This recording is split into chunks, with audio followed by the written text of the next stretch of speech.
If it's knowledge, humour, or a different perspective that you seek, look for the wisdom in the words that we speak. Words and wisdom. We'll let you decide. Hello everybody, and welcome back to Words and Wisdom podcast. If you've listened before, and if you have, thank you very much, and we hope we brought you some kind of value or some kind of interest or maybe a giggle or two. If you haven't listened to us before, my name's Zak Mikey. This is Mikey, Rhythmical Mike. And yeah, this is the podcast where we dive into topics about life that you may struggle with, such as addiction, sex, alcohol, love, anxiety, and all. This is our life in a nutshell, isn't it? Essentially, yes. And we just want to use our own experience, try and back it up with some facts. However, we don't claim to be experts on any specific topics. We just like to delve into everything, and hopefully we can bring you some value. I mean, the only expert we can be is an expert on ourselves. Ooh. And we're still trying to work that one out. Wow. Well, Close enough. You've just blown my mind on the first few segments. So today we're going to be talking about sex, pornography, the pornographic industry. We're going to be talking about women and everything between. Really. Relationship with that, yeah. Yeah, relationship with women and the addiction. I'm guessing the porn industry must have gone through the roof during lockdown. Do you know what I mean? Like, I wonder how people have had a relationship with it and formed that, because it can be quite a lonely place, lockdown, can't it, for many people? They're not even allowed to be at the start of it with their partners. They just had to be in. Yeah. I'm guessing that could have been really dangerous for especially addicts. Definitely. Who can't express themselves through gym or the normal ways of expressing themselves and channeling things. It's like, right, let's go back to really unhealthy habits. Yeah. And I did at the start. I can honestly through say. porn you got. Did you? Well, what did they do at the start? Was it Pornhub? They gave everybody a free premium pass, didn't they? It's really sickening. It's mad, isn't it? Yeah, I am, as we spoke about, I don't know the exact number now, Zach, but one of the podcasts was addiction. And I really do put myself in the bracket of people that struggle more so than the norm with addiction. So for me, it was every morning I was waking up with this null feeling. I didn't have a school to go to. I didn't have somewhere to teach at. I didn't have music to channel. I didn't have friends coming over. I was like, well, what do I do? And I started creeping in. Mate, well, basically, I mean, and I got my free subscription. Exactly. And you know, that put, like, social media and stuff, put it in the forefront. Like Pornhub, but it went on Lad Bible. I'm like, okay, I'll have a look on there. You only need to get into it a few days, don't you, to go, this is a routine now. This is what I do in the morning. Well, this is why, mate, because obviously we've all heard of dopamine. We've all heard. Dopamine is not necessarily the chemical that makes us feel good. It's the chemical that motivates us to go for the thing that makes us feel good. The feeling is different chemicals. It's opioids. It's all that business. So, like, this is why porn is so addictive. Sex in comparison to food, right? Food also releases dopamine. If the pursuit of food and eating, if the pursuit of eating and eating food didn't trigger some kind of like a response, like a reward response, we wouldn't go and do it. Therefore, we'd starve and die, wouldn't we? Okay. Same thing with sex.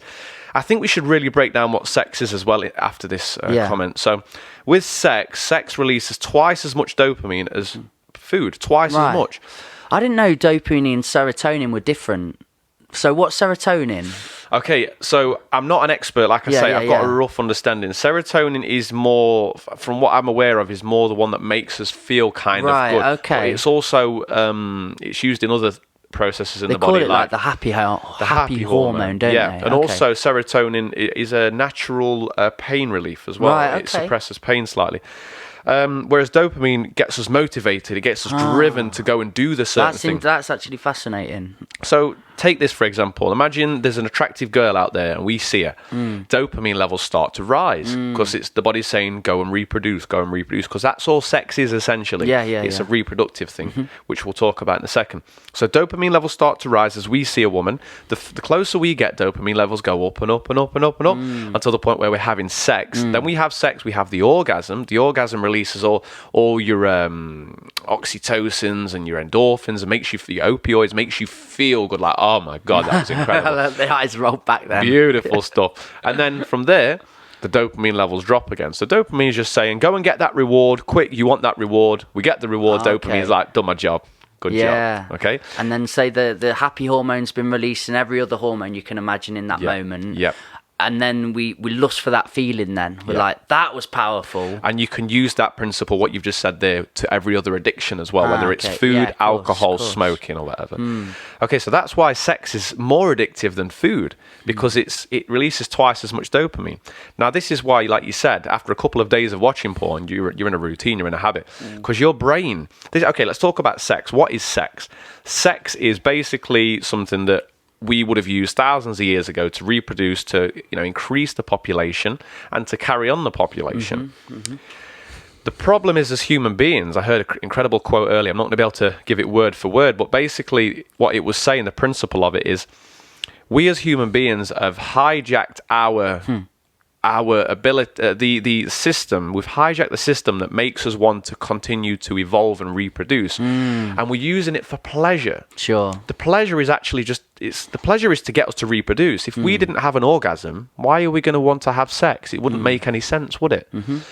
So we get the orgasm, we get the response, oh, that was good, let's do it again. Okay, the population increases. We've got to a point in society where population is far too vast. There's 7.8 billion people.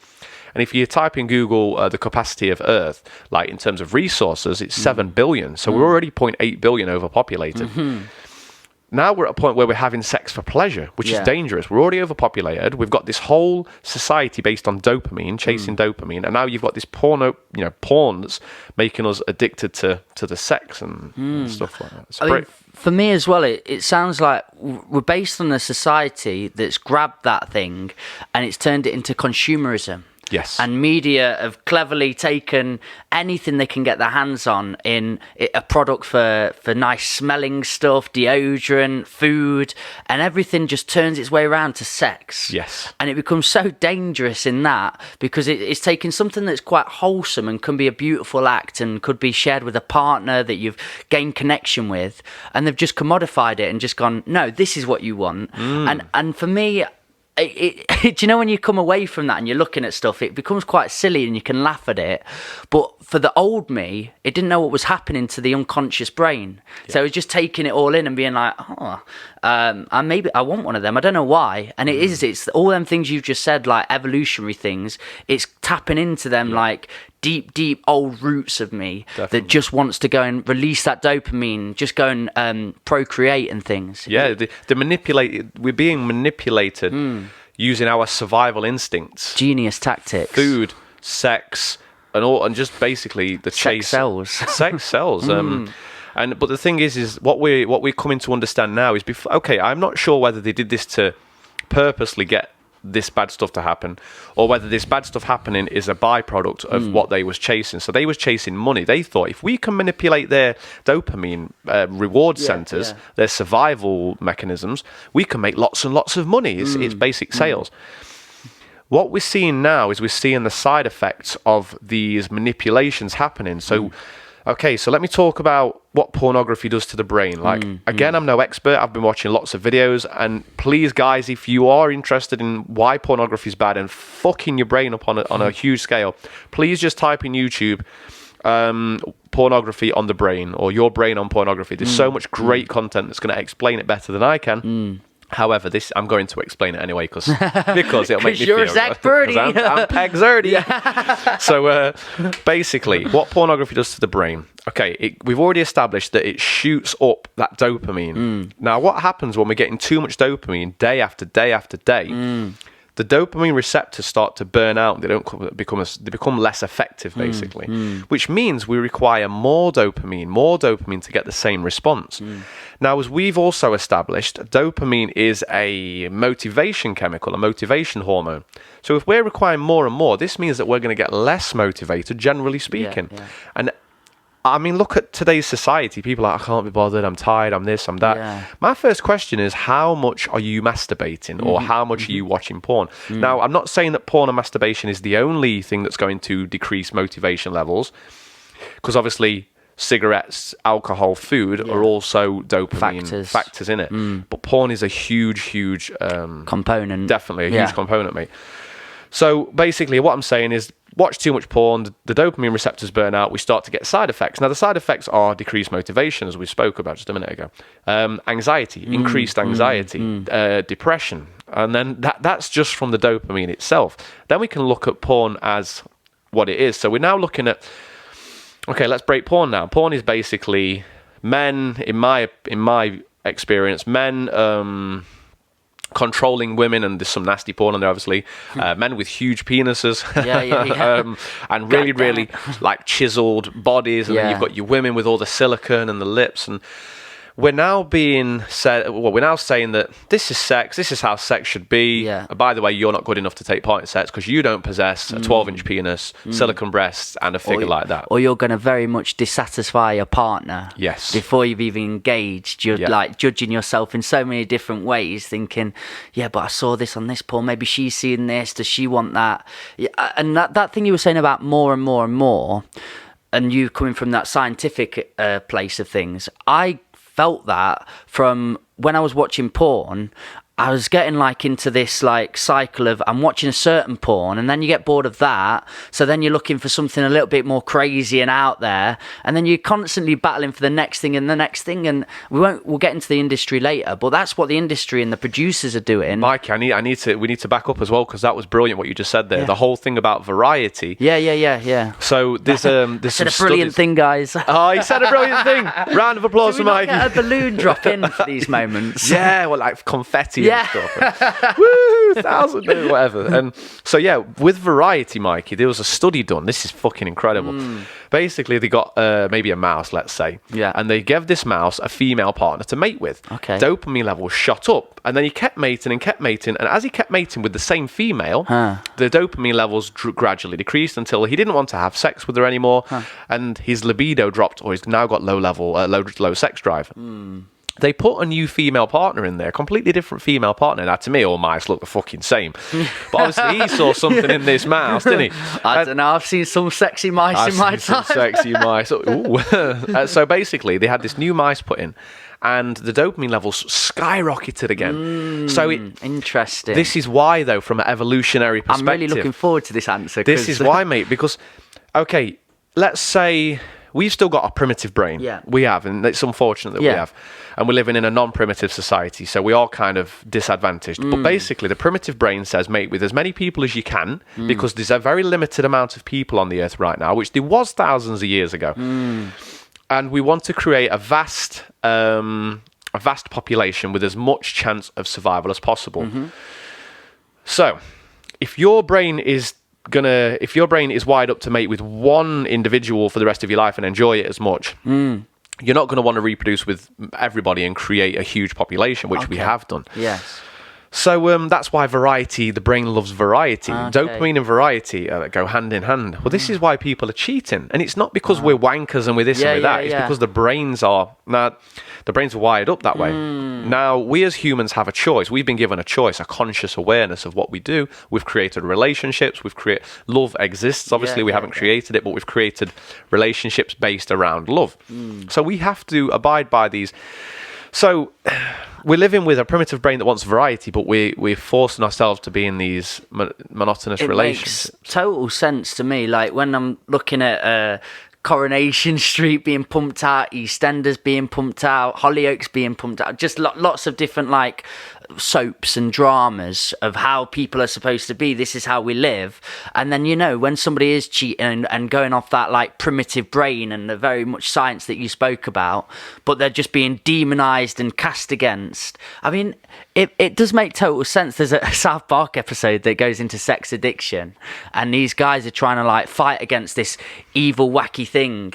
But there's all science coming together, and it's like, what could it possibly be? And they're blaming it for this like ghostly energy something. But really, if people could come together collectively and go, this is the truth behind it, this is the science behind it, this is what the brain's doing. Yes, we might want to live in monogamous lifestyles, but understand what's happening to your brain when you're feeling these urges, when you're feeling these natural emotions, and then you'd be able to like go against it in a natural way. Brother, that was beautiful. Right? Do you know what I mean? Yeah. Rather than fighting against it, repressing it, being like, I don't want this, I shouldn't feel this. Yeah. If you're feeling it, you can feel it. Because I mean, I've got a wonderful partner in the kitchen, and we've had these discussions now, and we've changed our relationship dynamic round accordingly to how it works for us, because we've had proper conversations. Bro, you said it. That was incredible, and that's going to be the snippet for this week. I swear. I did another thing, another balloon. But this is the thing. If it's all about understanding our brains, we need to learn. This is why I have spent most of my life, and I will spend the rest of my life figuring out what makes this tick, and this whole body tick, and how I can mind, body, soul manipulate my lifestyle to benefit how I feel. And the thing what you said there is be able to understand it and then communicate it. Okay, so I'm sat down with my partner. So at this point, we're both on the same wavelength, me and my partner, hopefully, and I'm saying to her, look, you understand this is how the brain works? Yeah, I understand that. I'm experiencing certain aspects, I'm experiencing certain emotions for other people, and we need to sit down and talk about this because I feel sexually, orchestrated to go that direction. Yeah. And then we have this conversation. I'm not saying I'm doing it. I'm not saying I'm going to do it. I just want you to know that this is whatever. And then we talk about it, and then we come to a conclusion. Thing is like you said, we've tabooed it. You shouldn't feel anything for anybody except me.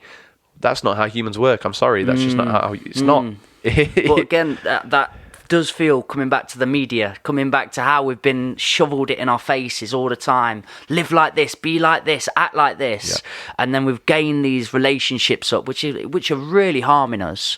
And that's why they're pumping sex and porn and things in the industry towards us, because that's how we're wired. That's what we want.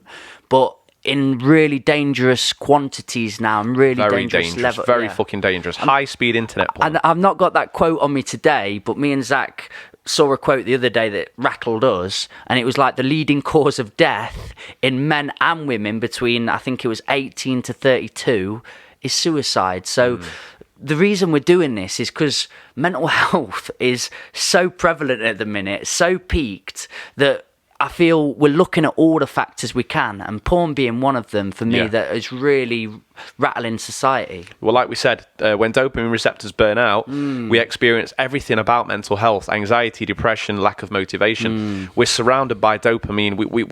We need to learn some discipline, but we need the information and to know that we need to learn discipline. Like, if you don't know that porn's bad for you, you're not gonna stop doing it. Like, it takes a self-awareness to go, okay, I've just masturbated to porn. I feel kind of grimy.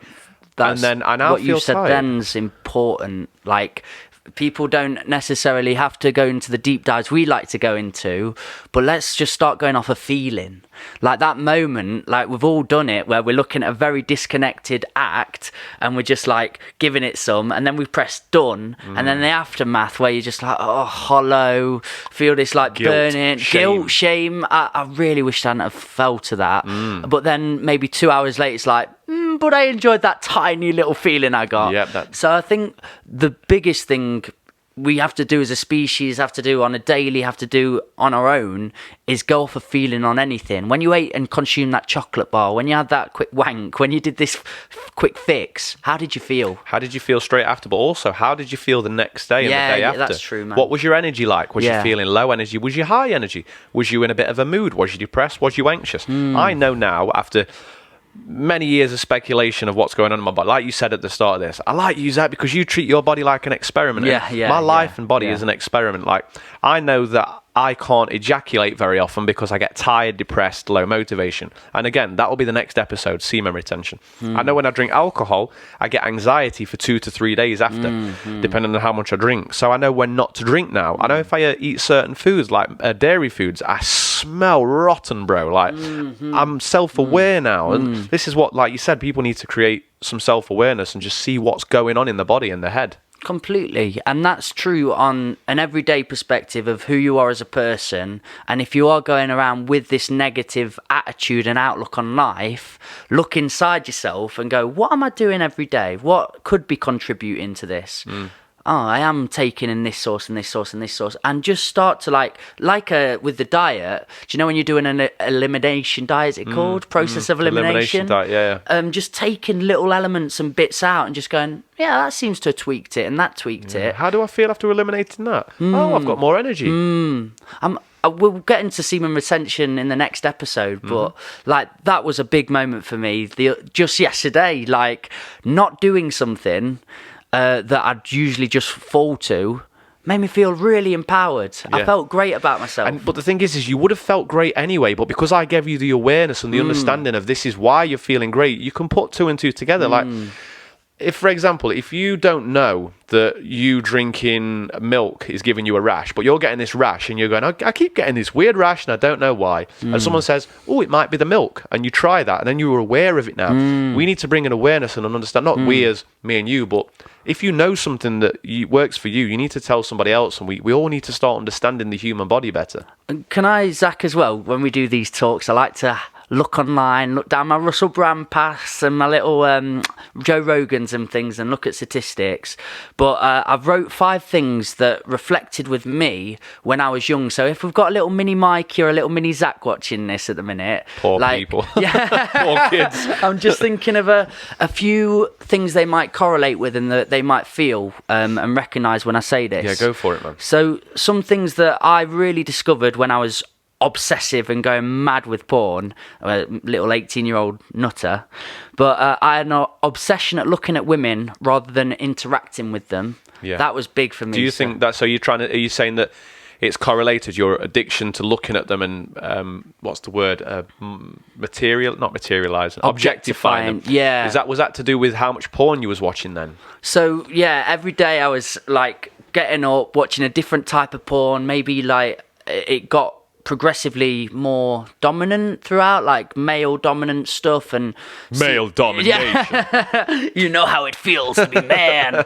And I'd go to the gym, I'd go to walks out, I'd go places with friends, nights out, and I'd just be visualizing myself in them scenes and in them positions. Like a girl walks into the gym, showers and rips open and the curtain. You can't focus on anything else, can you? You can't.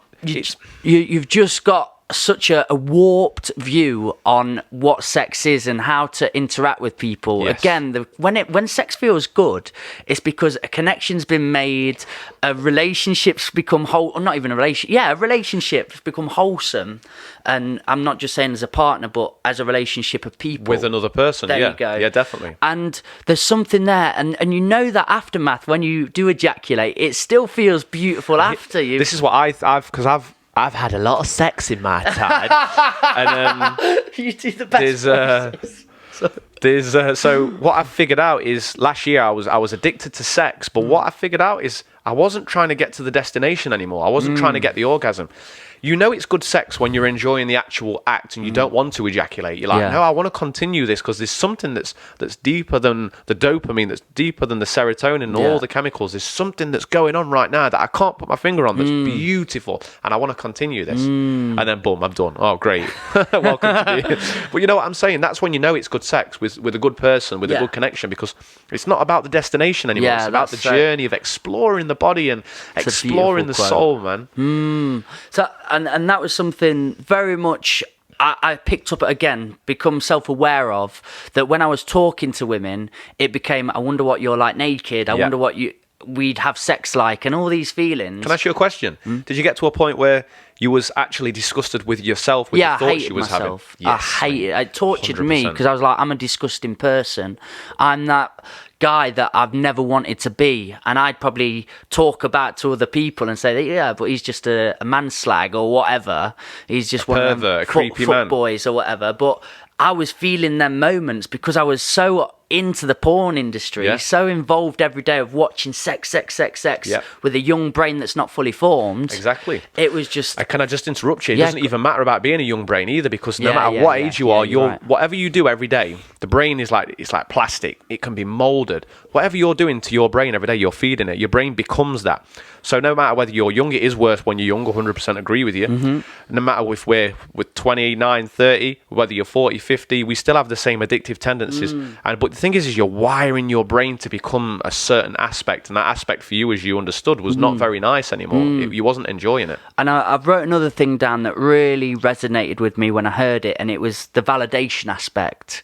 I was validating myself of women that I could get with, because I've seen in porn, and like you said earlier, very beautiful women, very beautiful men, very beautiful people together having this experience.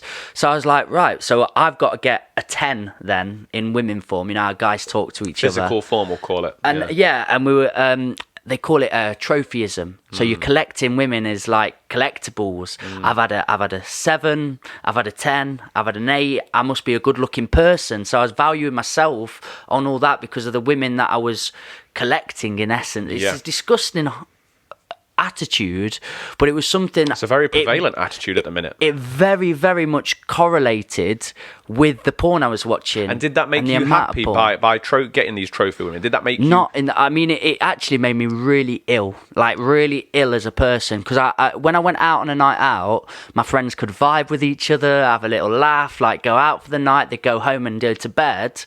If I didn't get with somebody at that time, I felt like I disappointed myself. I felt like I'd a complete failure of a night, because the night was based around getting a beautiful girl. Yeah. And the reason I wanted a beautiful girl is because I was addicted to porn. Yeah, definitely. And it does it because this is the funny thing. I watched porn once or twice in the last few months. And by last few months, I mean like last 3 to 4 months. And I don't look at every single woman and think, I want to fuck you, or I want to do things to you. Yeah. Now I'm very selective with what I actually want. So I know I think we all have wants and preferences in terms of women, men, relationships, sex. But when we're watching porn, we're being told what our preferences are. It's like, oh, by the way, you like women with fake lips, fake boobs, and who like jizz all over the whatever happens in porn. So I've not seen it.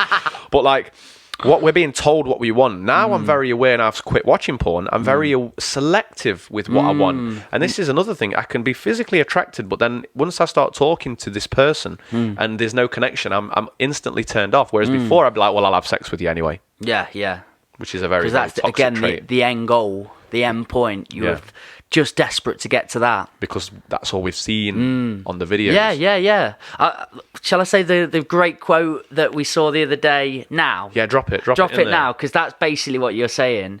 This was from some spiritual guru. But Not me. Another one. There is another one. The quote is, and this is fantastic: pornography is not a problem because it shows too much, it's because it shows us too little. That's exactly what we was just talking about. That's just what you said, that it goes straight act. To the point where he's putting his penis in, generally speaking. Or we fast forward. I always fast forward to the shot. The shot, mate. And there's nothing. Imagine a porn video where it's like, so first of all, they met accidentally, they had a chat, went for a coffee, they really enjoyed each other's company, and then a couple of weeks later they ended up sleeping together, and it was a beautiful act. There was lots of kissing, lots of cuddling and caressing, and the sex only lasted for 10 minutes, not 30 minutes. And women, that's where you're getting your misconceptions from. And I mean, the only time they do that in porn is when they build up a Hollywood absolutely never going to happen reality, which is what we're all expecting for then. And have you noticed at the minute, sorry, I keep interrupting. No, that's sorry, fine, Mikey, it's because we're into it, literally. And have you noticed that all these stories at the minute, most of them are, because we've been on porn sites recently over the last year, and it's all about either incestuous step stuff, or it's about cheating. Yeah. Just stick me back on. It's about incestuous stuff, stepbrother, stepsister, or cheating. And then we're wiring our brains watching that, thinking that's what sex is. That's not what sex is. I suppose what they're doing is supply and demand, and they're just supplying to what the demand is nowadays, and that's probably what more is prevalent in society, cheating and like. But like, true. What I'm saying is like, we've got we have to go step further, don't we? And producers are like, right, we're in this market, this is getting saturated. I've got to go outside of it to be seen. I've got to go outside of it to be seen. And they keep battling. They're just battling against each other. So that's where it gets so, what's the word? Corrupt, I suppose. Yeah, definitely. Because they're trying to shock value people. Yep. But that's why I'm saying society goes for that now, because they've been shocked into that place by battling producers in the industry, I suppose. So we're going down I think we're getting to it, and I'm quite positive about the future, I'll be honest with you. Mm-hmm. Even though we talk about society like it's absolutely fucked, I believe that it's like in life.